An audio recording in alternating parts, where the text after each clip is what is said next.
How you doing, folks? It's Pro Prep. It's peak week at Pro Prep. It's peak week at Pro Prep, that's right.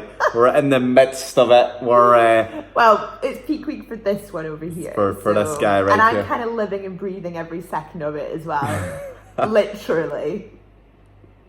She says with a strained face. Yeah. No, but seriously, like... I'm not that bad, am I? No. To be fair, actually, like it's been pretty good, and it's exciting, isn't it? It's really exciting because we're single digits now until the competition. Last leg session's done, it's out of the way. Actually, one more training session more or less, and then it's all the depletion workouts, and then we're peaking. Yeah. And before we get into it, let's just do the quick intros for those of you who know us. Steph, Andrew, back with another Pro Prep video. For those of you who don't, go check us out. We're www.proprepcoaching.com. We are online physique specialists, and we're also competitors within our own rights. That's as well. right, yeah. So we are both pro-level natural bodybuilders, figure pro and bodybuilding pro.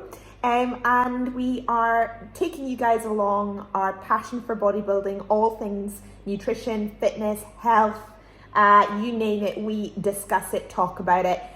Please go check out our other videos and see what we discuss. Yeah, that's right. And then without further ado, is that ado? You say ado? Without further ado, we're going to talk about peak week. Peak week. So this week's episode is really about what is peak week. What is it? What does it look like for us? What does it look like for this one here who's going through it in the next 24 hours? Kind of. Well, this weekend will be coming into peak week, so yes, we're there. What is the goal of peak week, and why do we do different things in this week, or should we do different things in this week? And so we're going to just delve in and discuss some of these topics with you guys and our thoughts on the week that everyone thinks has some sort of crazy, powerful magic. That's right. It's crazy, it's powerful, and it does have magic. So. What is peak week? It does in our camp anyway. What indeed is peak week? Okay, so very loosely, I guess peak week, or peaking if you like, is a tapering program whereby it's designed through nutrition, dietary strategies, and training manipulation to bring your body into the best possible physique you possibly can. Best condition of your life. Best condition of your life for a competition. That's the premise of it. So people manipulate their macronutrients, they manipulate their resistance training, they manipulate their cardiovascular exercise, and they might do all sorts of other weird and wonderful things like sitting in saunas, for example, or trying to cut weight. So playing with the water at the same time. Salts, potassium, magnesium, yep. all you name all it. these sort of things. Different things people play around so with. There's a whole combination of different things that people do in an attempt to make themselves look as aesthetic as possibly can.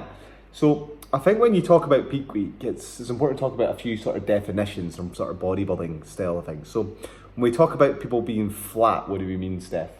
So the muscle bellies have an emptiness to them. So you know, when we talk about a physique looking flat, it tends to be at the later stages of a prep when you're quite lean and you're obviously depleted. Yeah.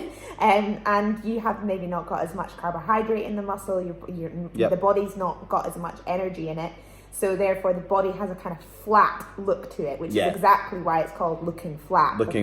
The muscle just looks flat and a bit stringy. Yeah, but flat, stringy, your muscles are not pushed right up against the skin. Sometimes you don't see as much definition because you're flat. And steamrolled, I've heard it being called. Steamrolled, yeah. I mean, mindset-wise, it's kind of the time when a competitor will look at themselves and feel very small. And very, okay. Tiny. The opposite of flat, Steph, is full. And what do we mean by full? Nice and full muscle bellies, popping muscle, where the muscle fascia is nice and tight against the skin, and you see all the lovely detail coming through, vascularity popping out. Good. This is all your fullness. This is our fullness. When you look at yourself and feel big. So we want to be full rather than flat. And when we say dry, what are we meaning by that? Yes, so dry again is like, it's more of the vascularity, isn't it? Yeah.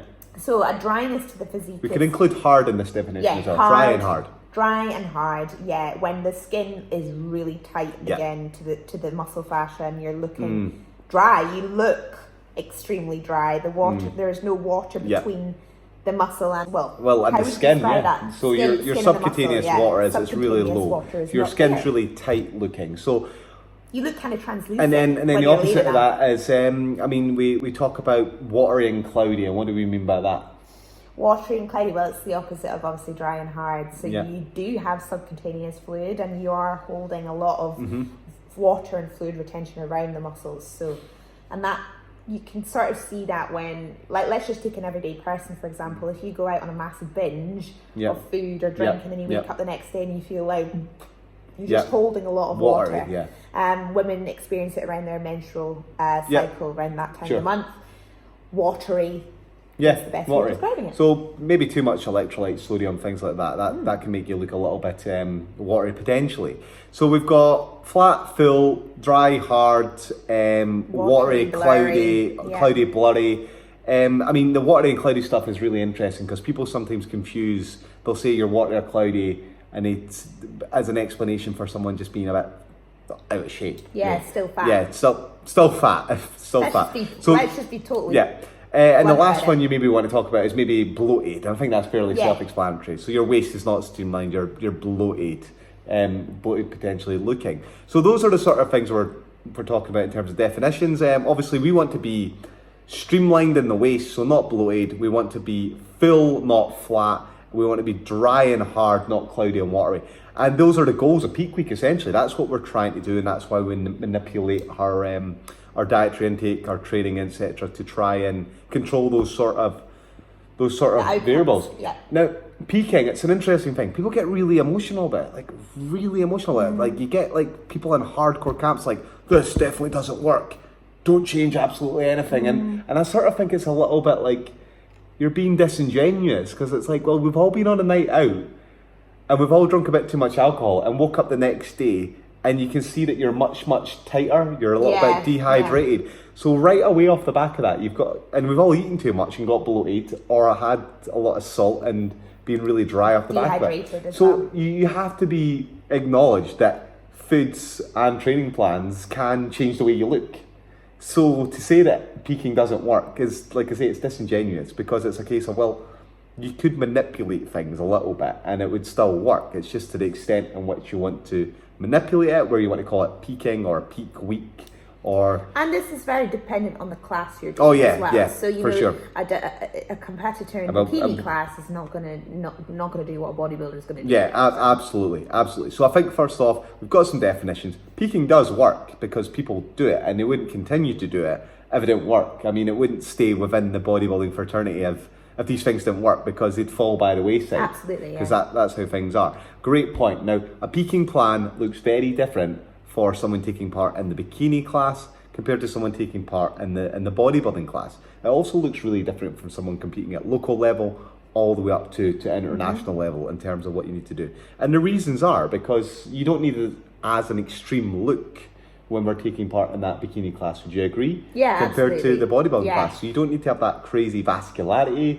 don't need to have that really hard dryness. That kind of shredded condition. You generally want to be full across the board, but you could actually say that peaking might negatively impact the overall aesthetic for someone like a bikini competitor if it makes her too vascular. Judges are maybe not potentially looking for that. So we have to bear that sort of stuff in mind. Now, how does it work? Well,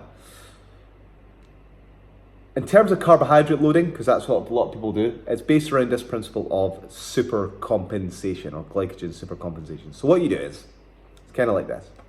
You deplete your muscles of all the glycogen. You do that using high intensity interval training, volume when it comes to resistance training, high amounts of repetitions and sets, as you're saying, and the intensity is kind of low, so you're not doing a heavy weight in this. You do that for consecutive days, so 2-3 days in a row. 2 or 3 usually at the start of the week. You combine that with a very low carbohydrate diet, so you're not putting the carbohydrates in, and the goal is to really deplete the muscles of all the glycogen. That's what you're trying to do. And you can get quite a little bit out there. So you can get between, say, around about 40 to 80% of the glycogen out of the muscle. If you do biopsy studies, you can see this sort of stuff. Thereafter, the goal is then to put all the carbohydrates back in. And it turns out you can do that. So something called glycogen supercompensation occurs. And with glycogen supercompensation, you can store around about 20 to 30% more carbohydrate in your muscle and your liver than you otherwise would be able to. And it's all to do with receptors on your cells, plus the enzymes in the cells are super responsive towards carbohydrate storage and glycogen synthesis after the fact that you've done a deplete. We'll not go into it, but that's basically it. Now, after you've done the deplete, you do the carbohydrate load. The initial 48 hours, your body's most sensitive to storing those carbohydrates, so you put as much as you can in those first 48 hours. Other people might do it slightly a different way, but this is what we call the classical carbohydrate loading approach. First 48 hours is the most you put in. Yep. And then after that, what you're trying to do is you're banking those carbohydrates. So those carbohydrates aren't going anywhere, and it's a case of you're trying to manipulate your water thereafter. And typically what people do is, water is high to start with, because water is stored with the carbohydrate. Helps thereafter, move everything efficiently. Exactly, and thereafter you're just trying to dry yourself out thereafter. And people typically eat higher protein diets in the final sort of 24 hours before the show and reduce their water intake a little bit. And in combination, they use natural diuretics like vitamin C, B vitamin complex, dandelion root, you know, that sort of and thing, that's about it. That's what a plan looks like. And I guess where it goes wrong is knowing about the quantities to put in and knowing what sort of type of exercise to do and knowing when it's time to stop drinking the water or add the salts or take the salts out. Would you agree? Is that? Yeah, I mean, I think there's a couple of things like that definitely. A peak week plan like this we're talking about, unless you are in shape, Yeah, that's a great point. isn't going to make a jot of difference. No, it's not. If you are lean and I always say, and this is from my personal experience as well, you want to aim to be ready, show ready, a week to 2 weeks out of your show. Yeah. And you want to be in that condition where you can maintain it, but if you decide to do a manipulation with your peak week, you're going to see the results of that if you've got it strategically planned and you know what you're doing and everything else. If you are still 2-3 kilos off stage weight or not quite ready for the competition, no matter how much manipulation you do with your water, your salts, whatever, it's not going to make you lose fat miraculously in that last week. So this is really, really vital, because I think a lot of especially new competitors get really excited about the peak week. They do. And it becomes all about the peak week. But, you know, the peak week is just something that's utilised. And some people... The icing on the cake. Yeah, me included, don't do anything in peak week. Yeah. Some people, for some classes, if they're ready, don't need to do anything. They might need to just a few additional carbs just to fill out a to week get that more. fullness. But they don't drop water, you know, they don't add, they're not doing anything crazy. And I can speak from experience on that as well. Like, I'll take my 2017 look. Oh, well, we did a little bit of that. We did it a little, but for the Worlds. Yeah. But for the actual the British, I didn't do a thing. I didn't do a thing that week. I kept the food the same. The only thing I took out was fibrous veg. I just kept great carbohydrates and streamlined. Yeah, streamlined. Didn't want any bloat. Didn't want any fibrous veg to create any gases or anything like that. Kept my diet exactly the same. Kept water high. I did not drop water out at all. And I think this is a theme where a lot of people think, "Oh, stop water." Not always the best plan. No, it's not. I mean, even with the peak week that I described there and the peak week that I do, I mean, I reduce my water, but I don't stop it. Don't take it out altogether. I don't take it out altogether. And I mean, I eat a lot of food, and the water's got food in it.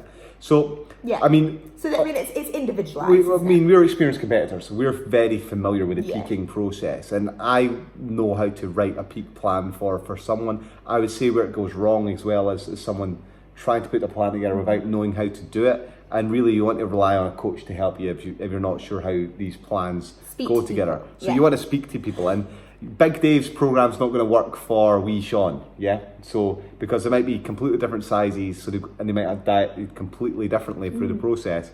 Low carb dieters, peak week's not necessarily a great idea, because I mean, if you're not put carbohydrates in for a long time and then you decide to smash in 2,000 grams of carbs over 4 days, that's going to have some consequences for There's a good point. So let's talk about what does it mean to spill over, or... Oh yeah, of course. That's another terminology that that's used with when peak weeks maybe go awry. Go awry.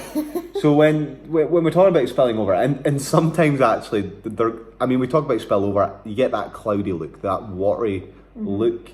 That could be stress from the competition. People could just be stressed from it. It could be that, as you just said earlier on, maybe they're just not in shape and they're a bit fat. I think people use peak week as an excuse to state that they ruined their peak. That's why they weren't in shape, and they would have won if it wasn't for the ruining of the peak. Yeah, I've heard that before, there's a lot of that goes around. But spilling over means that you're holding water, and that usually you've put too many carbohydrates in, and those carbohydrates didn't have anywhere to go. So instead of going into the muscle glycogen and being stored there, or in the liver, you've got excess glucose circulating around your bloodstream with the extra water and the extra electrolytes, and then you're holding because of that. So when the competitor steps on stage, you often hear people say, "Oh, that competitor is like they've spilled over. They've gone too far with their carb load, or they've obviously like other things like cortisol or whatever is affecting their physique." I think it's a lot of the time it's stress actually. Yeah, I do as well. Or a poor choice of carbohydrates, which lead them to being bloated at the same time. Yeah. So another aspect here is, in terms of spilled over, it's better to be, say, 97% full rather than being 101% full to beat that spillover. So if you're filling up a jerry can, you're better off just being just about full and a wee bit left to go, and being cautious rather than just being gung-ho and just putting more in and then making a mess of your jerry can and spilling over. Essentially, that's where the expression comes from. Sure.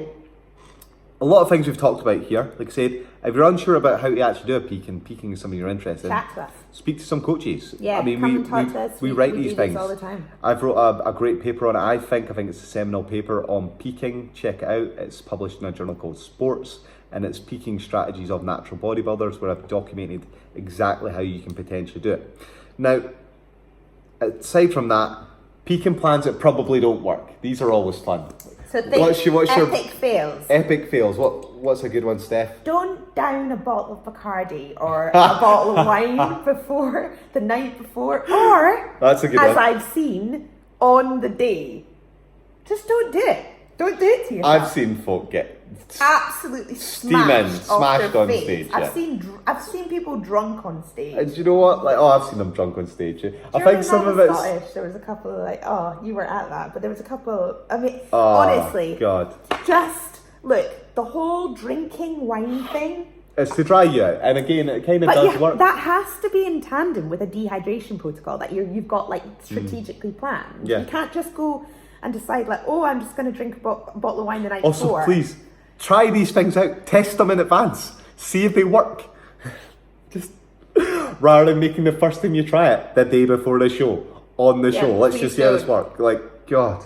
But that's a really good point right there. Try it out. This is the problem with peak week, is people do crazy things. They'll eat foods they've not eaten for the last 24 to 32 weeks. They'll drink things that their body hasn't had for so long, that are toxifying. Obviously you've got alcohol. Alcohol is a type of poison at the end of the day, and you've got them eating and drinking different things in peak week, thinking it's going to be some miraculous. Trying to do some miraculous thing. Yeah. The body will be shocked because it's like, what's going on? I've not had these foods. So you get stressed and you hold water. Drink. Yep. You've got if you did what Andrew just said, which is try it, you've got no idea actually whether this is going to work or not, right? It's crazy. And here's a really, really important point. Obviously, we're coming from an experienced point of view, and we're by no means criticizing or making it a mockery out of these things, because we've all been there at the beginning of our journey and we've tried different things. And some of these things can work. And some of them can. But they absolutely can. What I would say is, based on our experience, do get a coach, do speak to somebody about the peak week, do speak to somebody at least a few weeks out of your show to see where you're at in terms of being ready, because that is going to help you understand the process a lot better. But on the other side of that, don't believe everything your coach tells you for peak week. Here's some good ones. Coach tells you. So this is a nice one. Or not. Unless they're good coaches. I've heard people weighing their own piss just to spitting down the street to lose water. Weighing their own piss and then replacing all the water that they've pissed out with water, spitting down the street to lose weight. That's classic of powerlifters. Yeah. Crap. Sweating it out in the car, like turning the heating on to max and spitting and eating chewing gum and spitting and sucking ice cubes. My favourite one's the crap load though. This is just whereby you, it's normally in tandem with alcohol as well. You brandy the night before or brandy on the day before, on the day of the show. But you just eat as many pastries or pizzas, normally a fond one, like a 16-inch doner kebab pizza the night before the show, just to get the fats and the salts and the carbs in you, just to fill you up before the show. But like, you've no idea how big that pizza is going to be. You have no idea if that plan's going to work for you, or it's going to, just because it's worked for, like I say, Big Dave, doesn't mean who's 98 kilos on stage compared to you who's 72 kilograms on stage, if it's going to make a difference. Just test these things out, please. Don't weigh your piss. Please don't weigh your piss. Yeah, and if you can help it, don't spit down the street. Don't spit down the street, because you've got to be asking yourself, like, gotta make weight! What am I doing if I'm doing this? Surely this is not a like, this person that's recommending that I do this is clearly like, what credentials have they got, or if they're asking me to weigh my piss and spit down the street? Like, what sort of coach is this? Anyway, I think we'll call it that. We've talked about a few things. It's got a bit zany, a bit silly. Let's wrap it. Let's get a few things. Concluded points. Right. Peak week is all about enhancing the amount of muscle volume, i.e. fullness, increasing the amount of dryness in the muscle, reducing bloat at the same sort of time. So we want to be full, not flat. We do this by loading up on more carbohydrates. We become full by doing that. We get a little bit dry by reducing the water a little bit, and we might introduce some natural diuretics like vitamin C, dandelion tea, or even potentially alcohol, because it can work, right? I'm not saying it doesn't work. Just strategically. It can work peak week. If you're not sure what you're doing though, don't do it, or find someone that can help you out with it who's got experience in it. And they start saying zany things like spitting down the street, then maybe just take a walk away from them, okay? Yeah. Fast, yeah. They're after that. Okay, not everyone needs to peak. Not everyone needs to peak. It depends on your class. Depends definitely on your class. It depends on your level. Depends on your experience. Your condition at the time. And depends on your condition at the time. And probably last but not least, try things out. Yeah. Try it out. Don't make the first time you try something the day before the contest when you put all that hard work in months and months before. That's amateurish at best, okay? And you want to be the best you can possibly be, okay? Yeah. Right, and on that note, we're wrapping it up. So go check out the rest of our videos. Where are we going, Steph? Where are we going? We're going to YouTube to check out the rest of our videos. That's right. That's what we're doing. That's what we're doing. I thought we were going on a trip. I thought we were going on a wee trip somewhere. I got really dead excited. I was like, where are we off to? YouTube. So, YouTube for the other videos. This is a short and sweet one on peak week. Check out our YouTube videos. Yes. Pro Prep Coaching by Steph Noble and Dr. Andrew Chappell. Whole load of different videos on different topics, as I said already. Check out the website, www.proprepcoaching.com. Check out the Instagram and the Facebook pages. And also check out our profiles as well. We've got our own private ones too. Steph Noble Figure Pro and Fueled by Scott's Oats. And I'd like to finish off by just saying, let's all give this guy a massive good luck for next week. Oh, thank you. We have got him going in for the Grand Prix. So let's all wish him a successful peak week. Don't worry, I'll be making sure there's no crazy business going on. I might have a pizza. Pizzas work, actually. Sometimes pizzas work, yeah. Sometimes they do, sometimes they do. But anyway, let's all wish him a big, massive good luck. And thank you. As always, thank you so much for watching. Thank you for sharing. Drop your comments down below, ask us anything, and let us know what topics you'd like us to chat about. Peace out.